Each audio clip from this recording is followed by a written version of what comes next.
Hello guys, it's Kira again. Ano naman kanyang ginagawa? Kaya napatong hinanap ng kanyang mama. Madalang dahon. Naku, siguradong magkalat na naman to guys.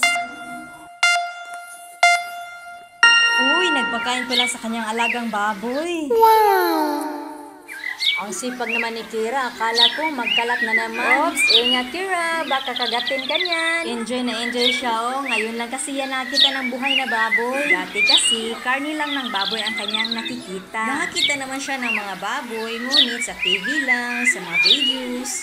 Hindi talaga sa aktual. Ngayon, naging alaga na niya. Talagang gutom to guys oh. Kinakain niya ang binigay ni Kira na dahon. May kasama siya guys, ang kanyang kuya.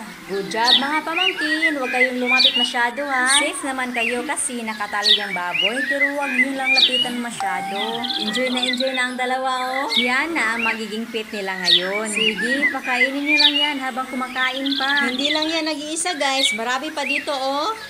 Ayan. Nakita nyo? Ayan o. Yan guys oh, kumakain rin ng dahon. Gutom pa yan. At yung iba naman, ayan. Hindi na kumain guys. Busog na. May isa pa dito oh. Puntahan natin. Ayan o, nanakdaw na guys.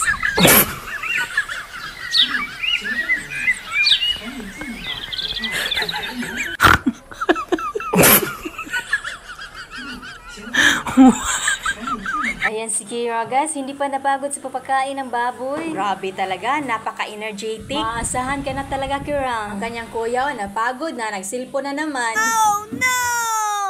Okay lang yan, at least hindi na strict ang paggamit ng sipi. Meron pa silang ibang alaga dito guys, ayan oh. Wow! Uy, ang laki ng kalabaw guys. Ang taba pa. Di na to kayang makarry nila guys. Di na kaya ng powers nila. Sobrang init ngayon guys. Nauhaw talaga tuloy ang kalabaw oh. Walang problema yan. Unlimited kasi ang tubig sa probinsya. Basta't magsipag ka lang na magbomba. Ayan si Kira oh. Patingin-tingin na lang sa kalabaw. Distansya talaga kasi malaki daw.